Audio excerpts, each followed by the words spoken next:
Bon matin tout le monde. Bonjour, good morning. I kind of miss you. I kind of miss you over the summer. C'est le fun de vous voir. Bon matin tout le monde. Écoutez, c'est un grand plaisir d'être avec vous ce matin. You know, a lot of good work has been happening yesterday and today. You know, we've heard Canadians, you know, over the summer, Canadians talk to us about the cost of living issues, which is front and center in the minds of Canadians. And how can we address, how we can make life more affordable for Canadians? And in that, you know, the measure we took to reduce the middle class tax cut that we offered to Canadians was really spot on, because what we've heard from families that help us to make life more affordable, the GST rebate for first-time home buyers, and we're always looking at measures to make life more affordable and be there for Canadians at a time like that. The second thing people have told us is obviously about housing, and it won't be a surprise that we've been looking. We're going to hear a presentation building more homes so that more affordable homes for Canadians. It's all part of this affordability agenda. And building one Canadian economy. You know, I think that the Prime Minister is right when he said we need to raise the level of ambition of the country. I always make the analogy, for me, 2025 and 1945 have a lot in common. Remember CDR, when the CDR rebuilt this nation. So we're going to be ambitious in our investment and rigorous in how we manage our expenses. So, en français, écoutez, c'est un plaisir d'être avec vous ce matin. Évidemment, on a parlé hier et aujourd'hui des enjeux qui préoccupent les Canadiens et Canadiennes. Première chose, c'est le coût de la vie. Les gens nous ont dit durant l'été, aidez-nous, évidemment, à faire face à la montée du coût de la vie. Et c'est pour ça que la première mesure qu'on a prise, c'était une réduction d'impôts pour la classe moyenne. Une réduction importante, 1 dans la première tranche d'imposition, on a réduit d'1 % le taux d'imposition, ce qui est important parce que ça touche des millions de Canadiens et Canadiennes. On a aussi aidé pour l'achat d'une première maison avec le rabais pour la TPS, mais évidemment, on doit toujours se poser des questions comme cabinet, comment on peut aider les Canadiens dans un moment comme celui-là. Deuxième chose, c'était autour du logement. Évidemment, les gens nous disent on a besoin de bâtir du logement abordable à travers le pays. Donc, toutes les questions autour du logement font partie de nos discussions. Et évidemment, bâtir une économie canadienne.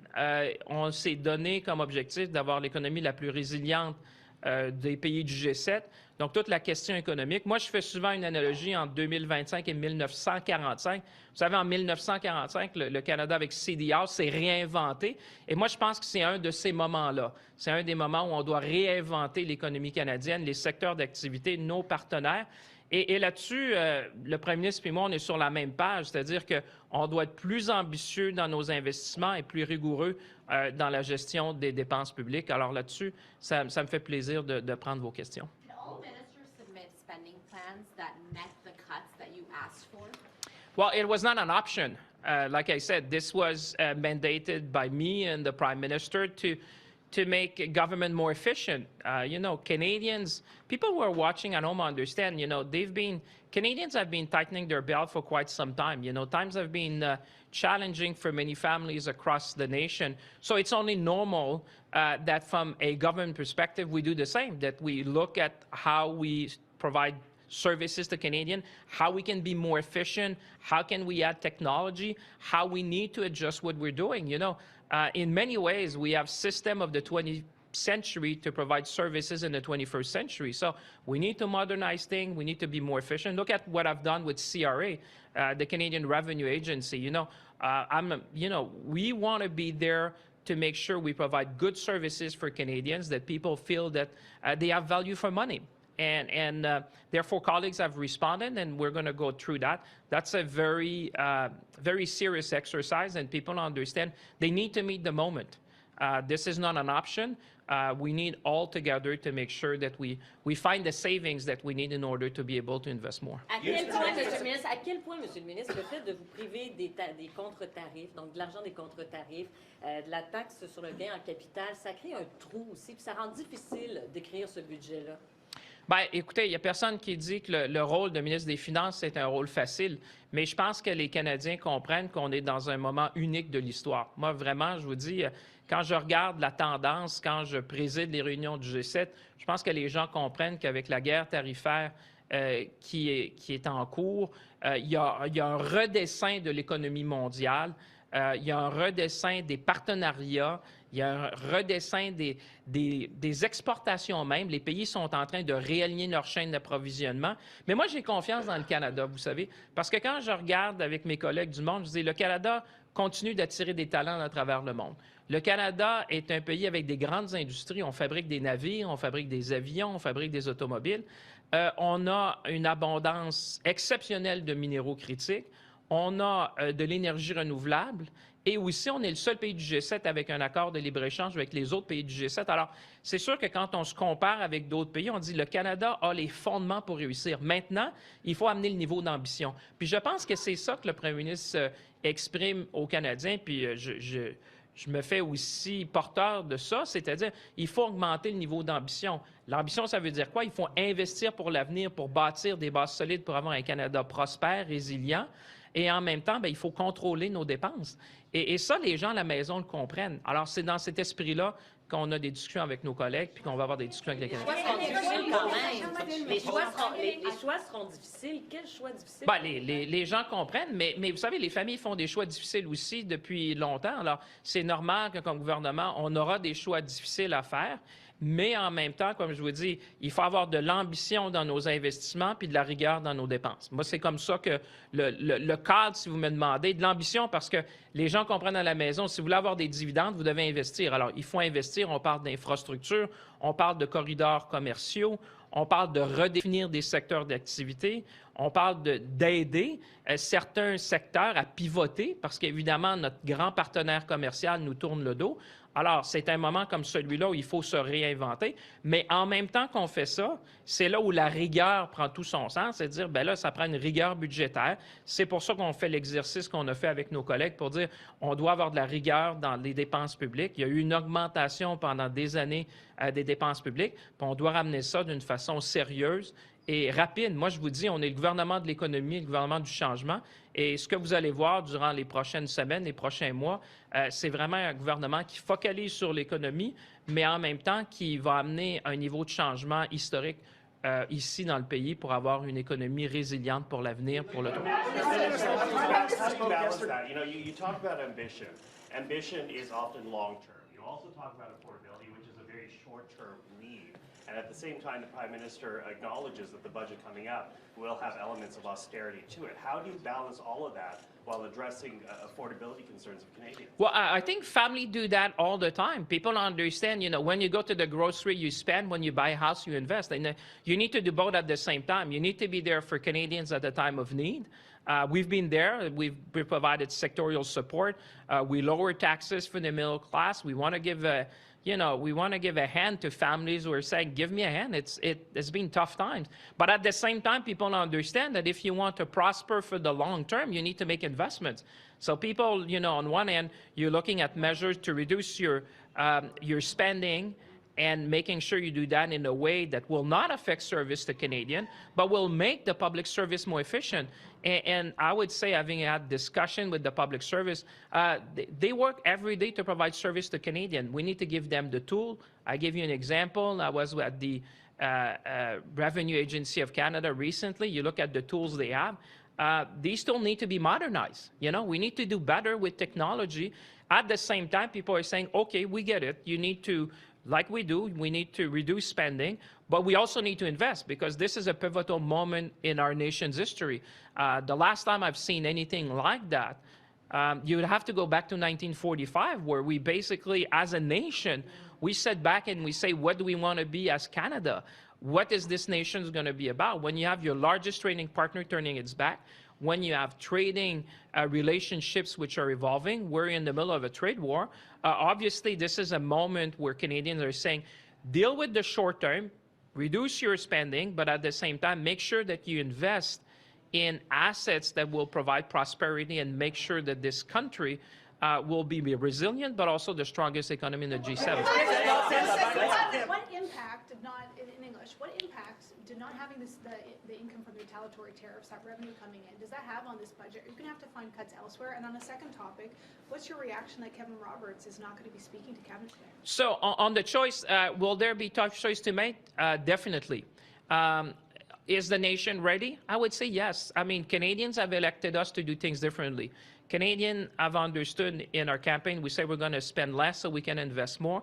And, people understand that. My mother understands that. She said, okay, I get it. After so many years, you need to look at your spending, look at the things that, you have to do differently, things that you may stop doing. But at the same time, you need to look at the future. We all have, people have kids, grandkids, and they say, okay, but at a pivotal moment like that, this is not the time to stop investment in capital formation. That's where the Prime Minister was clear that we'll present a budget where you look at the operational expenses, but on the other end, you look at the capital expenses, because on the capital side, that's where you invest in the future. That's where you make the country more resilient, and that's where you grow the economy. Because if we need to make these investments now so we can capture this changing nature of the world economy, and like I said, I am confident about the future. I am confident about Canadians. Will there be turbulence in the short term? We've seen it, but the Canadian economy is resilient, and we'll make sure that we invest so that, this generation and future generation will benefit from prosperity. To your question, yeah, I mean, listen, we invite different guests to come to our event. We want to hear a different perspective. When you invite international guests, sometimes, scheduling issues, things change. Kevin Rudd will be with us today. And I think, these things happen. But the reality is that we're going to have, today it's a set of discussion, a lot around the economy and a lot about building homes and at the same time looking at our trading relationships. À l'agence de revenus de Champagne, qu'est-ce qui se passe à l'agence de revenus? Mr. Roberts, I'll go there and I'll go to you. So just I'll go to her and then I'll come to you. were you comfortable if Mr. Roberts had arrived? Were you comfortable hearing from him and listening to what he had to That's say? it's not about. It's when you have sessions, you want to hear a different perspective. This is a perspective, and I think to hear from someone who provide a perspective about his view and how things, how they would want to see things. I think that's a perspective that, when you have to make decision, it's always good to have different perspective. We've heard from different speakers who are bringing their own perspective. I think that you gain from having different perspective on that. But to be honest, there's many things we have to do today, and we're going to focus on the big thing. The big thing is about the budget. The big thing is about the economy. The big thing is about affordability. The big thing is about housing. Qu'est-ce qui se passe à l'agence de revenus? On appelle, il n'y a pas moyen de parler à personne. Le syndicat dit que c'est à cause qu'on a coupé 3000 postes. Est-ce que c'est annonciateur de ce qui nous attend pour les services publics? Bien, ce qui est annonciateur, c'est qu'on prend des mesures pour corriger le tir. Ça, c'est annonciateur. C'est-à-dire que quand j'ai vu, puis moi comme les autres, les Canadiens, là, les gens à la maison l'ont vu, quand les gens disent, écoutez, on n'arrive pas à avoir les services auxquels on s'attend ou on a droit, bien, on prend des mesures correctives. C'est pour ça que, comme ministre, j'ai mandaté l'agence à nous amener un plan de 100 jours pour prendre des mesures correctives, pour offrir le service dont les Canadiens ont besoin et ont droit. J'ai aussi interpellé la présidente du conseil d'administration de l'agence en disant, écoutez, tout le monde doit se mettre là-dessus. Mais pour moi, c'est indicatif un peu de cette nouvelle façon de faire du gouvernement. C'est-à-dire, il y a un enjeu, on prend des actions. Moi, je suis toujours focus, prioriser, puis ensuite de ça, exécuter. La question là-dessus, c'est qu'on a vu qu'il y avait un enjeu. On demande des correctifs. On veut voir ces correctifs-là se mettre en place rapidement, puis on va faire le suivi. Et c'est le genre d'approche, je pense, que les gens veulent voir. Tu sais, quand je dis on est un gouvernement, le gouvernement de l'économie, le gouvernement du changement, c'est que quand on voit des choses comme ça, on ne doit pas les laisser aller. Moi, j'ai toujours dit, si on prend action dans la vie, vous savez, vous voulez faire partie de la solution, vous ne devez pas devenir le problème. Alors, l'idée, c'est de dire comment on voit une situation comme celle-là, on prend des actions concrètes pour rétablir un service, puis c'est comme ça que tu bâtis la confiance des gens dans le service qui est donné. Est-ce que vous avez une idée du déficit, de la taille du déficit pour l'exercice présent? J'en ai une bonne idée, mais vous devrez attendre au mois d'octobre. Mais j'ai une bonne idée. So the Prime Minister talked yesterday about this budget being about investment, but also austerity. So we know where you guys want to invest. Where are Canadians going to see austerity in this budget? Well, the Prime Minister and I are on the same page. I mean, again, you talk about ambition and investment and rigor in terms of the spending. That's why the spending review is so important, because, you want to make government more efficient. You want to look at things, the Prime Minister was right when he said over the last years, you've seen an increase in spending of about 7%. That's not sustainable. Folks at home understand that. So folks at home have been tightening their belt for quite some time. They said, if I do it, The government has to do it as well. So having a leaner and more efficient government to provide services to Canadians, that is needed as you're looking to rebuild this nation for the 21st century. It's not just the counter tariffs that you've dropped, though. Since the campaign, many things have changed. You've dropped the digital services tax, GDP is weaker, you're increasing defense spending. At some point, you're going to have to cut more. So what else will be cut? Well, like I said, the first thing is about savings. You know, the thing is that we've asked our colleagues to come with savings proposal that we're going to review as a cabinet, the Prime Minister and I, because there's things that we can do more efficiently. There's things that we need to review how they've been done in the past. And at the same time, you need to make the investment because, you know, what we need to do as a nation now is to seize the moment. Canadians understand that we'll have to find these savings, be very rigorous in how we spend the money. That's the short term. But at the same time, build this nation for the long term. The exact measures, as you would expect, will come in the budget. But I would say we're well on the way with our colleagues, and I think everyone is seized about the fact that we need to reduce spending so we can increase investment. And that is the situation in Canada, but I would say when I talk to my G7 colleagues, look at other countries, look at Germany, look at others, everyone is feeling some of the same fiscal pressure, you know, the NATO spending, for example. Look at infrastructure spending. Look at Germany. Germany has a plan of 500 billion euro of investment in infrastructure. I think it's over a decade and more. So what you see in terms of the fiscal pressure where people say the issue about housing, about affordability, about infrastructure, about defense is the same. What I'm saying is that Canada has comparative advantage to others. We have done it before. Look at 1945. Look at 1945. Canada turned completely to be this great industrial nation. So we're going to build on that. We're going to look at technology. We're going to look at new technology, AI.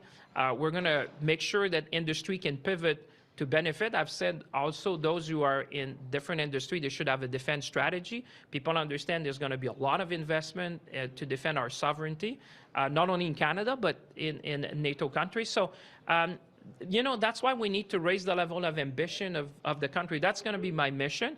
And at the same time, providing this rigor that people expect from their leaders these days. Monsieur Champagne, vous répétez, c'est normal de serrer la ceinture, c'est normal de faire des choix difficiles, mais au sein d'un conseil des ministres, est-ce que chaque ministre ne défend pas, ne prêche pas pour sa paroisse, pour le ministère dont il est responsable, pour les programmes qui en font partie? Comment ça se passe au sein du Conseil des ministres, pas de la grande famille canadienne? Alors, votre point est tout à fait juste. C'est normal, mais d'un autre côté, les gens comprennent, oui, ils sont responsables. Oui, c'est ça. Ils sont responsables d'un ministère, mais je pense que les ministres, comme les Canadiens, comprennent qu'on est dans un moment historique dans le Canada. Je veux dire, c'est un moment de l'histoire. Ça arrive une fois par génération, un moment comme celui-là où il faut faire des choix difficiles pour justement se garder de l'espace fiscal pour investir dans l'avenir. Les gens comprennent qu'il y a une période à court terme. On l'a déjà fait au Canada. C'est pas la première fois qu'on fait des réajustements comme ça au niveau budgétaire. C'est-à-dire qu'il faut s'assurer qu'on a un niveau de dépenses qui est raisonnable pour libérer de l'espace fiscal pour faire des investissements qui, eux, vont nous amener de la croissance à long terme. L'idée, c'est d'amener la croissance économique parce que on fait face à une guerre tarifaire, je vous le dis. C'est une des premières fois, il faut retourner loin dans l'histoire où votre premier partenaire commercial, votre allié, votre voisin, vous tourne le dos. C'est ça la réalité qu'on vit. Alors, moi, je comprends, les gens le comprennent à la main. Écoutez, notre plus grand partenaire nous a tourné le dos. Bien alors, nous, là, il faut se réinventer collectivement. Fait que là, qu'est-ce qu'on fait avec nos industries? Qu'est-ce qu'on fait avec nos exportations? Comment on diversifie nos marchés? Fait que mes collègues comprennent la situation aussi. C'est pas juste l'enjeu du premier ministre ou du ministre des Finances. Moi, je vous dirais, c'est un moment historique pour le Canada. Oui, il y a des enjeux à court terme, mais il y a aussi des opportunités. Alors, il faut se donner les moyens de nos ambitions. Nos ambitions, c'est de bâtir l'économie la plus forte, la plus résiliente du G7, et on va le faire ensemble. Will this exercise in spending restraint lead to layoffs in the public service? Well, you will find adjustments because you have to take it, you know, when you look at these things, you have to look at the trend. We've been adding a lot of people over the last few years, during the COVID period. So you're looking at adjusting. But at the same time, the point is really about using technology, delivering better services, making sure that Canadians find value for money. And it's about time that we are straight with Canadians. Canadians understand that. I want to be straight with Canadians. Prime Minister was straight yesterday. Tough choices ahead. But, you know, ambition when it comes to investment, rigor when it comes to spending. And yeah, there'll be adjustment in different places. But at the same time, we're going to be empathic to make sure that we're always there for Canadians. We appreciate the work of the civil service. And I think by giving them the best tool that we can find in the 21st century to deliver for Canadians, they look forward to that. I was at the call center at the Sierra, and trust me, people are doing their very best every morning. No one wakes up in the morning saying, you know, that they don't want to offer good services. Everyone wants to offer good service, but you need to give them the tool, the processes. We need to, there's a lot for us to do, and the Prime Minister was right. There's far more we can do for ourselves that anyone can take away from us. So I would say let's seize the moment, let's be ambitious, and together we'll build the Canada of the 21st century. Merci. Monsieur Champagne, en français sur les ajustements dans la fonction publique, s'il vous plaît. Non? Oui.